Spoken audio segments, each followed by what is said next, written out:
Okay, so the first episode of the Halo TV series just dropped a few days ago, and I watched it. I can't say I liked it too much. So this show was already kind of on rocky footing when it was announced because the director came out and said that he didn't want to use any of the games for reference. He wanted to just create his own vision for Halo, so to speak. So naturally, of course, this brought all the Halo fans out with their pitchforks, wanting to crucify this show right away. Now for perspective, I'm not a Halo lore junkie, nor am I a huge Halo fan. I'm somebody that's played every single video game, played all the campaigns, played a lot of multiplayer. So I have a brief understanding of the expectations when it comes to people thinking about what they want from a Halo TV show. For me personally, I'm just a sucker for a good story. The only thing I really wanted from this show is I wanted it to be a Master Chief adventure in the spirit of Halo, meaning we have all the music, all the awesome action sequences, the vehicles, the awesome weapons, and all of the characters that we grow and love in the video games. I wanted them to have good adaptations in this show. I didn't need for this show to be the same stories like we got in the games and in the books. I just wanted a good story with all of these themes and elements involved. Well, they gave us some of that. I mean, there's a lot of really good things that they did in the show,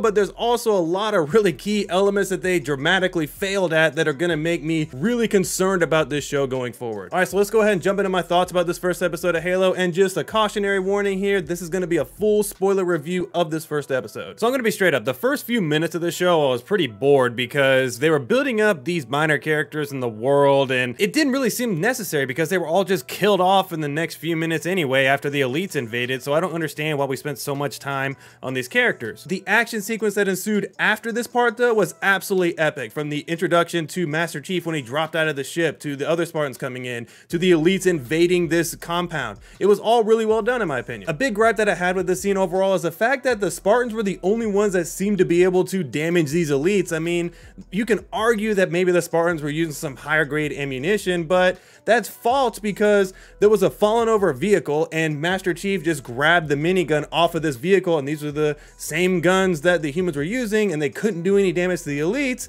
And then all of a sudden Master Chief was able to just mow down 3 elites no problem.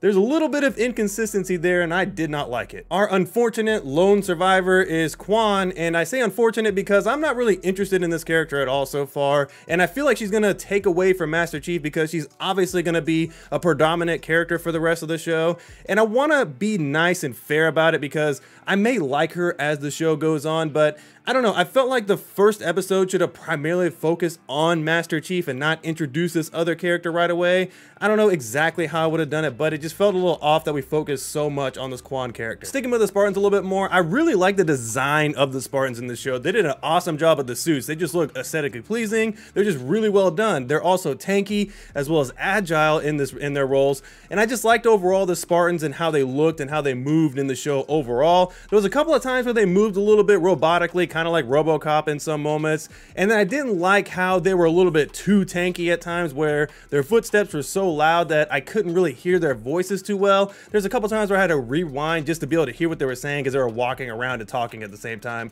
quite a few times. All right, so the biggest reveal for this episode is the fact that the UNSC is actually controlling the Spartans, kind of like what they did in RoboCop again. I mean, this show feels like it's mirroring a lot of the themes from the RoboCop show. You'll kind of get that as you watch this first episode. But anyway, essentially the Spartans are controlled by the UNSC to do their bidding, whether it's to go down and hunt down elites or kill civilians at times, depending on what they feel like is necessary at the time. During the first initial mission, Chief and Silver Team find this alien rock thing. I guess this is what the Covenant were looking for in the show. And Chief decides he wants to touch it, and this basically unlocks his memories of his future past, and he starts to question the morality of what he's been doing as the Spartan being controlled by the UNSC. So the showrunner decided to just rip the band-aid off and break one of the biggest cardinal sins with Halo, and that's Master Chief took his helmet off. Now this took place later in the episode, admittedly, but at the same time, it's like, this is the first episode. This was really shocking for him to take his helmet off. For me personally, it just felt wrong. We spent decades kind of with Master Chief. He never takes off his suit. He never takes off his helmet. There's kind of like a mystery about him. We wonder what's under the suit, but we've kind of accepted that we're not going to see it because it's not part of his story.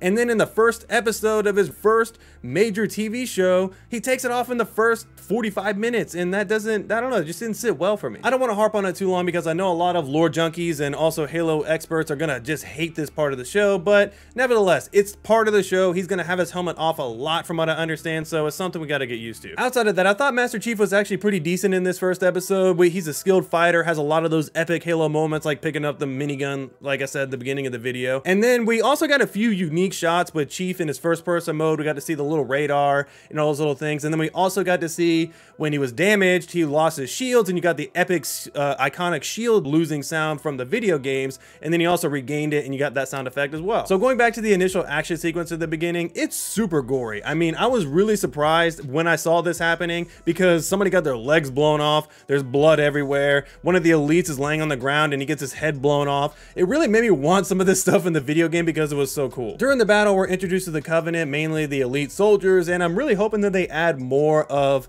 the Covenant variety of enemies that we get in the games, because it's going to be weird if it's just focused on the elite characters, because there's so many other awesome Covenant warriors. For the most part, the CGI with the Covenant was okay. It didn't feel like it was CW level CGI, but it definitely didn't feel like Marvel. It's kind of somewhere in the middle, so there was some moments where like the guns looked really weird. Some of the elites when they were laying on the ground looked really weird, but for the most part, it was okay and passable. The one thing I really like is how brutal the elites are. They're stabbing people with swords through doors. They're mowing down rooms of innocent civilians. They're really savage and overall a very formidable force in this show so far. So we get a lot of legacy characters introduced in the show that we saw in the video games, and the first one being that we get is obviously Master Chief, as well as we're going to be getting Cortana later in this show.